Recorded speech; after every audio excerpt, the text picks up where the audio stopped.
Sasa ukija kwenye reality kuonekana anafanya vizuri zaidi ndio utaumia hapo. Na nitakupiga kwenye mauzo, nitakupiga kwenye kuperform, kwenye kupendeza, kwenye kutoa hiti. Mimi na mayo juu. Shaipi nyimbo zote 10 zote hiti. Na zingine za kama sina lazima. Nilisikia amesema kwamba tulirekodi wote ile nyimbo Single Boy. Kana mimi mwenyewe ndo nilifanya nyimbo yake Lala Salama. Akanifuta, nikaisi amenikosea sana. Bwana, watu wanasema sana, lakini Mizuka Media imepata video mbili za wasanii wakubwa nchini Tanzania. Hapa namzungumzia Diamond Platnumz na Alikiba, kila mmoja akielezea ukweli wake kuhusu chanzo cha beef yao. Lakini je, nikikwambia kwamba kuna kitu kimoja walichoficha wote wawili, je, kwa kweli hii video inaweza kunisababishia kesi kama Diamond Platnumz na Alikiba wataiona? Diamond Platnumz anasema hii ndio sababu ilifanya achane kabisa na mambo ya Alikiba. Kwa hivi anakuambia story. Ni kwa mimi juu mimi sinaga na matanga nimetoka. Na hata nilipotoka nilikuwa nataka sana nifanye nyimbo na Ali. Na nitakwambia kweli kabisa mimi miongoni mwa watu ambaye Ali na heshima yake ambayo nampaka kubwa. Tokea alivyotoka mpaka leo anapambana kuepo pale. Kwa akili ndogo unaweza kuona jambo dogo, sio jambo dogo, na jambo kubwa sana. Hakuna kitu kigumu kama ku maintain status. Kuna mheshimu sana kwenye hilo. Tangia ametoka mpaka amefika kufika pale, ameweza ku maintain status yake mpaka leo akitajwa watu wanatajwa. Lakini sasa hapo kwenye mapishano ambayo alilazimishwa na mimi ilikuwa na niuma kama sasa tunagombana nini, do we have to fight? Na nilipotokea studio nakumbuka nilikuwa niko studio nikawa nataka kuna nyimbo nikasema tufanye nyimbo mimi kwa sina noma yani fresh tufanye nyimbo kwa tufanye nyimbo pamoja hii love tumeona hivyo. So akanikuta studio na record kwa KGT nikasema hey bana tena siku zote mimi niko na record kwa KGT kwa producer zake tufanye nyimbo complain nyimbo ya Lala Salama. Sasa mimi naweza nikafuta verse yangu ya pili ukaingiza verse.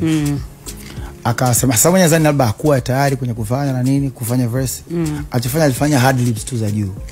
Sasa kwenye nyimbo kufanya hard lips za juu ikai sawa kwa sababu hata shabiki wako mwenyewe akisikia na kuonaje.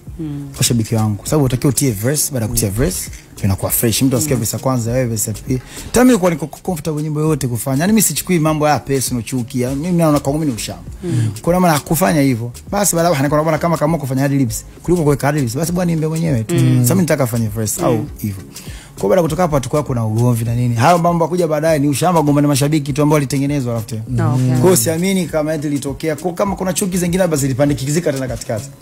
I mean trust me sina tatizo na mtu wote na heshima yake yeye kaanza muda mpaka kufika hapa kiukweli namwambiaga watu sometimes tunakaa nyumbani naambia unaweza kaona kweli inawezekana kwenye kila vitu tukija tukiangata kumu mimi nafanya vizuri kweli mimi nafanya vizuri najua mkubwa najua nimezidi vitu vingi najua kwenye mambo tofauti tofauti nakubali kweli najua lakini kuna heshima yake naompa kwamba tangia mwanzo mpaka leo kwa maintain status kwa sababu alianza kutoka kabla yangu kwa maana anafanya kazi kubwa ku maintain status. Kuna wakati wengine tunamwambia wanasemaga unajua nikosea sana kufanya hicho kitu kwa sababu kinavunjia heshima. Nikwambia unaweza kuweza kuvunjia heshima lakini huwezi kujua pengine ndo at least kinachomsaidia kuepo kufanya hivyo.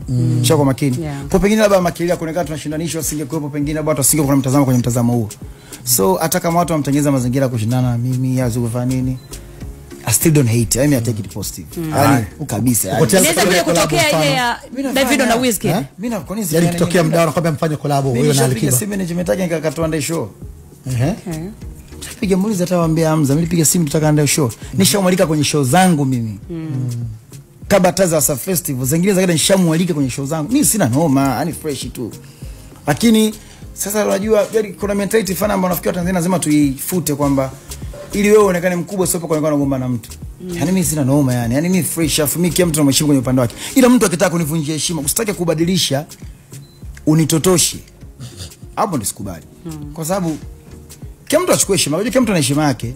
Kuna vitu anavyofanya mshana mimi siwezi kuvifanya. Kabisa. Kuna vitu anavyofanya tambo huwezi kuvifanya mimi siwezi kuvifanya. Kila mtu ana heshima yake. Ila mtu anapokuja kutaka kuchukua hata kidogo anachokifanya mwingine akipandikiza chuki kama pia yani wewe unaonekana pekee haiwezekani. Sasa ukija kwenye reality kuonekana anafanya vizuri zaidi ndio utaumia hapo. Na nitakupiga kwenye mauzo, nitakupiga kwenye kuperform, kwenye kupendeza, kwenye kutoa hiti. Mimi na mayo juu. Shaipi nyimbo zote 10 zote hiti. Na zingine za kizungu. Watu wametoa albamu hapa zimetoka albamu flop, hamna hata hiti moja.